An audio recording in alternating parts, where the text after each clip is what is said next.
I found a quote while prepping for today that I think just it perfectly captures the frustration of biology. Oh, yeah. So the author describes the human genome not as this, elegant instruction manual, but as a massive code base. It's full of legacy quirks, undocumented side effects, and this is the part that got me, a comment section written by evolution at 3 a.m. That is painfully accurate. I mean, anyone who's ever tried to debug a system they didn't build knows that feeling. You pull one thread and something totally unrelated just breaks. Right, and we usually just accept that messiness. It's just the way it is. Yeah. But today, we're looking at something a bit different. We're walking through the AlphaGenome Open Source Guide by Eza.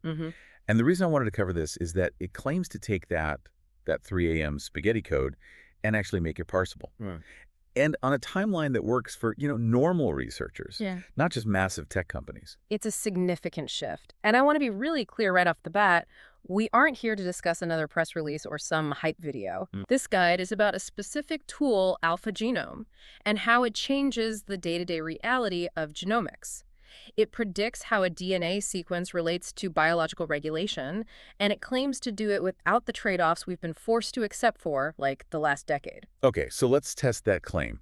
The guide opens with a section on AlphaGenome Open Source and what changed overnight. But I noticed the author uses open source with some pretty heavy caveats. Yeah. It's not exactly the grab it and run approach I'm used to with software. No, it's not. In the software world, open source usually means it's a free-for-all, right? You can modify it, you can sell it, put it in a toaster, whatever. But in the context of these high-end AI models, the guide calls it a modern middle ground. The guide breaks this down into a table, which is helpful, to show where the lines are drawn. You have the code, and then you have the weights. Can you help me understand why there's a split there? It's a crucial distinction. So the code, the architecture, the training scripts, the data loaders, that is genuinely open on GitHub. You can inspect it. You can see the math. And that's vital for trust, So you're not just relying on a black box. Exactly. But the weights, the brain of the model that cost millions of dollars in compute time to train, those are gated. Gated, meaning I can't just click a button and have them? Well, you can download them, but you have to agree to specific terms first. It allows for what we call inference, so you can use the model to get answers, but it puts a leash on commercial exploitation. And then there's the API and the data components. Right. The API is a convenience layer, basically, for people who don't want to turn their office into a server room, and the data loaders and all the evaluation metadata are public. The guide makes a point here that I think is really important. It says, this structure matters because it lets researchers stress test claims rather than just arguing about screenshots. And that's a direct critique of how AI science has been done recently. We went through this phase of science by press release where a lab would post a chart showing amazing performance, but nobody else could touch the model to verify it. AlphaGenome puts the tool in your hands. If you think the model is hallucinating, you can actually prove it. You don't have to just take their word for it. Okay, so we have access. Now, what does this thing actually do? The guide calls it a sequence-to-function model.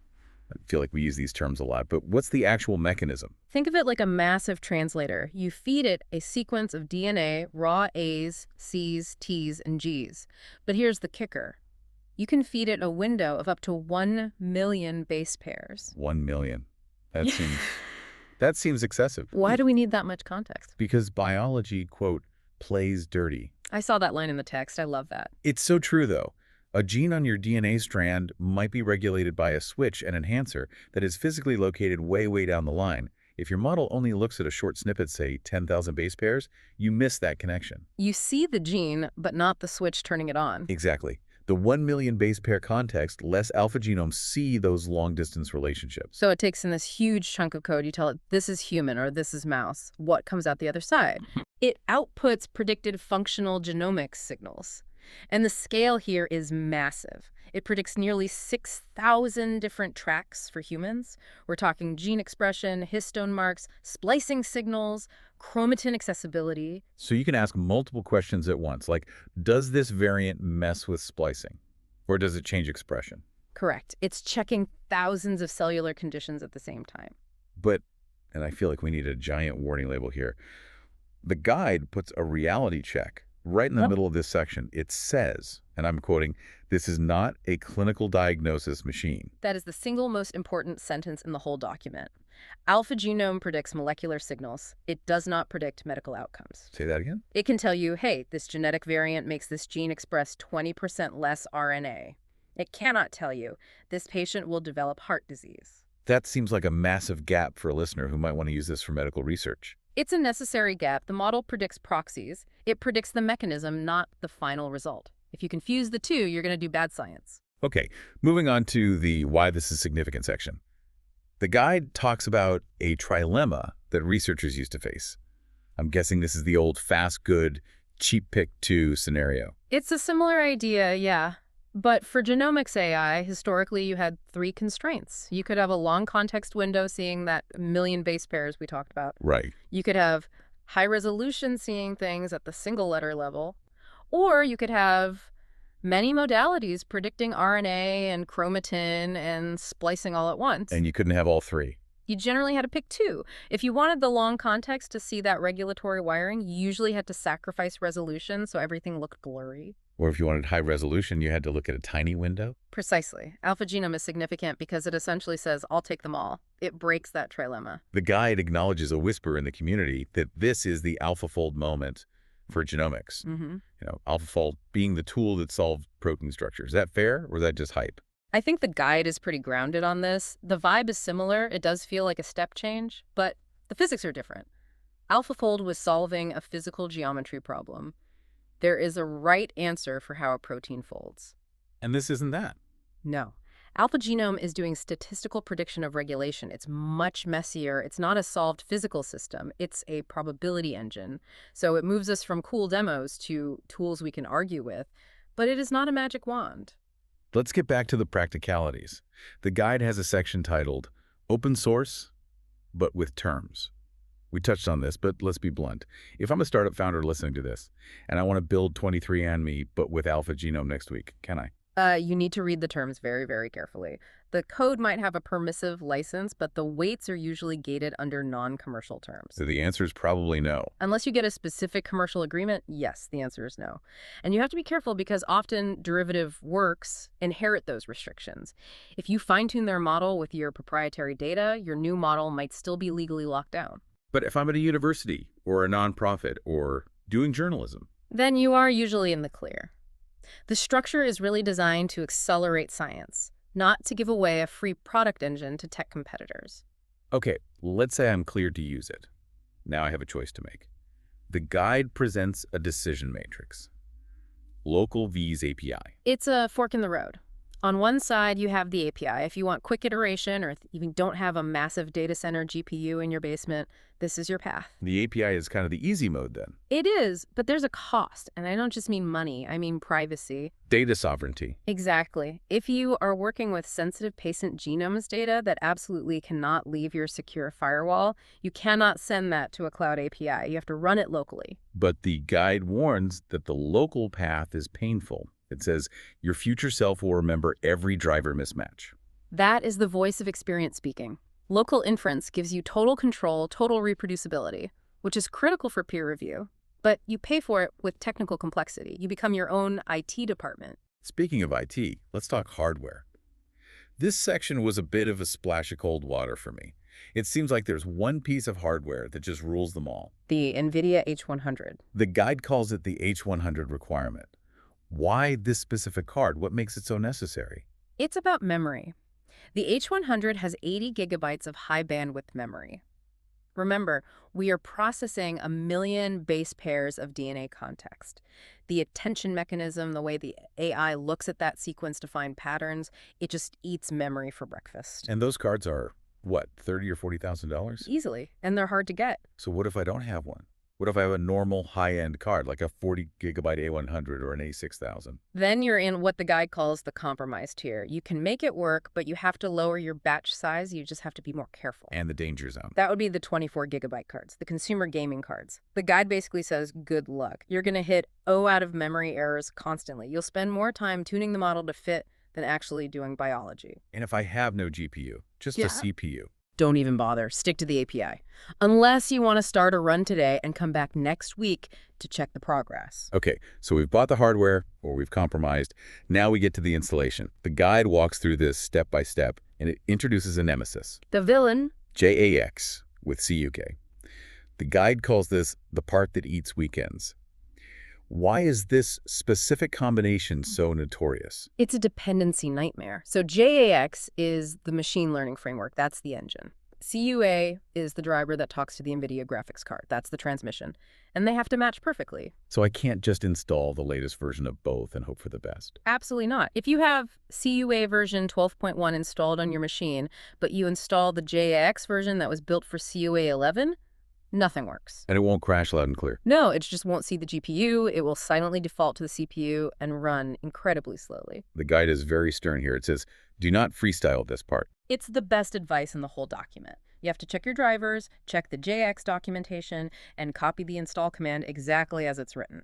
And once you think you've done it, the guide offers a sanity check. Right. You run a simple command in python.jax.devices. If it prints out your GPU, you're good. If it says CPU, stop immediately. You haven't cleared a wall yet. Okay, we've defeated the villain. We've downloaded the weights, which the guide notes is just a matter of accepting terms on Hugging Face or Kaggle. Now we are ready. The guide walks us through a first variant prediction. This is where it gets fun. It uses an RNA-seq example. So walk us through the logic here. We define an interval and a variant. Right. An interval is just a chunk of the genome, say a specific region on chromosome 22. The variant is the change we want to test. So maybe at position 36 million, we change an A to a C. And we feed that into the model, and it gives us two things back, a ref track and an alt track. The reference track and the alternative track. The reference is what the biology looks like normally. The alternative is what the model predicts it looks like with your mutation. And then we visualize it. Yes. You plot these two lines on a graph, overlaid on top of each other, and most of the time they look identical. But right where your variant is, or maybe 50,000 base pairs away, you might see the lines diverge. The alt track just dips way down. And that visual, seeing that blue line drop below the orange line, that tells you, hey, this mutation just killed the expression of this gene. Exactly. And seeing that happen on your own machine is a powerful moment. It turns abstract data into a tangible signal. But this leads us right into the next section, which I think is crucial for anyone listening. How to interpret results without fooling yourself. Or as I like to call it, don't turn your data into motivational posters. What does that mean? It means don't see what you want to see. Just because the model predicts a dip doesn't mean you found the cause of a disease. These are clues, not verdicts. The guide lists some classic misreads. Tissue mismatch was one of them. Oh, that's the rookie mistake. You're studying a liver disease, but you run the model asking for predictions in brain tissue. The model might show you nothing, or it might show you a signal that is totally irrelevant to liver biology. You have to ask the right question. Then there's directionality certainty. That's the assumption of causality. The model says, this variant changes expression. It does not say, this change in expression causes the patient's symptoms. That is a logical leap you have to verify with actual biology. And noise blindness. Over-interpreting the squiggles. These models are probabilistic. Sometimes the line wiggles just because of noise in the system. You have to learn what a real biological signal looks like versus just background static. So the core philosophy the guide pushes is to use AlphaGenome as a hypothesis engine. Precisely. It generates leads. It tells you where to aim your wet lab experiments. It does not replace the experiment. Now, even with the right philosophy, things break. The guide includes a troubleshooting section, the 8 errors everyone hits. It feels like a rapid-fire pain list. We already covered JXC's CPU only. That's the big one, but there are others. What about XLA compile slow? So XLA is the compiler that optimizes the code. The very first time you run a prediction, it might sit there for 5 or 10 minutes doing nothing. It's compiling. Yeah. The fix is to run a small dummy batch first to get that compilation out of the way, and then run your real data. And don't restart your session constantly or you force it to recompile every time. Out of memory. Ooh. The classic. You got greedy. You asked for all 6,000 tracks on a consumer GPU. The fix. Ask for less. Or shorten the DNA sequence window. You have to budget your memory. Interval errors. Naming conventions. This drives bioinformaticians crazy. Some databases call it CHR22 with the letter CHR. Some call it just 22. If you send the wrong string, the model crashes. You have to match the convention exactly. It feels like half of this guide is just teaching you how to be a careful operator. That's what operationalizing AI means. It's not magic, it's engineering. If you can troubleshoot these errors, you actually own the tool. You aren't just a tourist. We're nearing the end of the guide, and it wraps up with limitations, ethics, and privacy. It circles back to this idea that we haven't solved the genome yet. Not even close. Long-range regulation is still really hard. Tissue specificity is a frontier. And honestly, there's an inequality issue here, too. The hardware divide, you mean? Right. These models run best on H100s. Who has H100s? Big tech companies and elite universities. If you're a researcher in a developing nation or a small lab with a limited budget, you might be locked out of running this locally. That's why the open source aspect, even with all the caveats, is so vital. It is. Yeah. Because once the code is open, the community can get to work on it. People can build distilled versions, smaller versions that run on cheaper hardware. Open tooling helps counterbalance that inequality eventually. The call to action in the guide is pretty inspiring. Predict, test, iterate, share. Treat it like real infrastructure to make it better. That's the mindset shift. Stop treating AI like it's a novelty act. Treat it like a microscope. It's just another piece of lab equipment now. The guide ends with a final experiment for the reader. And I love this because it forces you to be honest. It suggests picking a variant, running it, but and this is the key part, writing down what evidence would change your mind before you interpret the results. That is the scientific method in a nutshell. We call it pre-registration in clinical trials. If you don't define your failure criteria before you see the data, you will always subconsciously convince yourself that the squiggles on the screen support your theory. You see the pattern you want to see. Every single time. By writing it down, if the dip is less than 50%, I will consider this negative. You keep yourself honest. It's the difference between doing science and just operating on vibes. Operating on vibes. I think that's something we're all trying to avoid, especially when we're dealing with the code of life. We've unpacked the messiness of the genome, the middle ground of open source, the absolute nightmare of JAX dependencies, and the promise of sequence-to-function modeling. It's a lot, but this guide really makes it feel manageable. It turns a terrifyingly complex tool into a checklist. And checklists are how things get done. Well, that's all the time we have for our exploration of the AlphaGenome Open Source Guide. Hopefully this helps you navigate that comments section written by Evolution a little bit better. Thanks for listening. Keep testing those hypotheses. See you next time.